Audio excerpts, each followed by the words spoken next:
the methodologies of the prophets and messengers. And when you read the Quran, you see how compassionate Rasulullah sallallahu alaihi wasallam was. And our blessed messengers, all of them, compassionate and merciful. The messenger Muhammad sallallahu alaihi wasallam said, مَا كَانَ رِفْقُ فِي شَيْءٍ إِلَّا زَانَهُ. Whenever gentleness is mixed with an affair, it beautifies it. وَمَا يُنْزَعُ الرِّفْقُ مِنْ شَيْءٍ إِلَّا شَانَهُ. And whenever gentleness is removed from an affair, it disfigures it. So being gentle and being kind to others, even to animals. You want animal rights? It's in the Quran and it's in the Sunnah. The Sunnah of the Messenger sallallahu alaihi wasallam, that the scholar, the person of knowledge, even the fish in the sea supplicate for him, because he's bringing rights that belongs to them. Rights that belongs to them. Not harming the animals. Causing excessive, like you see nowadays with some people, harming animals, harming their pets and so on and so on. This is not allowed. This is not allowed.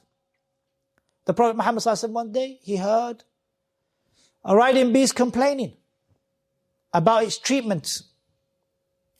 And Allah subhanahu wa ta'ala gave him the ability to understand. He said, who is the owner of this? And when he found out, he said, don't you fear Allah that you treat it in this manner? Don't you fear Allah that you treat it in this way? So being righteous to those and showing them the beauty of Islam with your actions before your speech. Being truthful like Jesus, Ibn Maryam, Siddiqan Nabiyya, truthful, a truthful prophet and trustworthy. Being trustworthy to others, keeping up your promises. And keeping up your oaths. We in this country, we have an oath. We have a contract.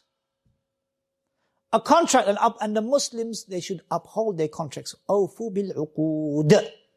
Establish or keep up your contracts. Meaning, uphold your contracts.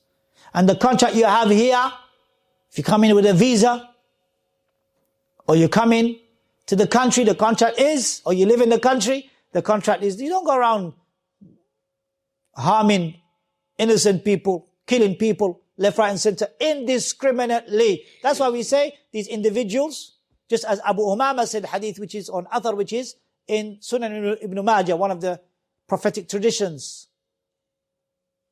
Abu Umama, what did he say? He added to what, he explained what the Prophet ﷺ said with regards to the Khawarij, these Kharajites who go around killing, who cause havoc in society. They cause revolutions against governments. They call Muslims disbelievers. They kill indiscriminately. What did he say? They will leave the deen. The Prophet said they will leave the deen. Abu Umama added, and they will not return to it. ثُمَّ لَا يَرْجَعُونَ إِلَيْهِ. That's why some of the scholars mention that they are not Muslims because they will not return to it. They will not return to the deen. They will leave the deen just as the arrow enters the prey. When somebody is hunting, the arrow enters the prey, they will leave the deen just like that. And this is their affair. This is their affair. What day of good did they bring? Hassan al-Basri rahimahullah said, one of the scholars in the 1st, 2nd century, he said, they didn't bring one day of goodness. These Kharajites, these Takfiris, these followers of Muhajirun and Hizb al-Tahrir and Hizb al-Politics and all that we used to call them back in the days, in the 90s. Because that's what it was, just politics. That's all it was. Whether the person is whether it's righteous or not righteous, for them it was just occupying the people away from the methodology of the prophets. Calling the people to worship Allah subhanahu wa ta'ala alone. And being in society where you show good manners. And you establish the truth. With what? With the da'wah to the Quran. Establishing the call to Allah subhanahu wa ta'ala with the Quran. Establishing that upon the people. But what you don't have, you can't give. If you don't know, then how can you give it?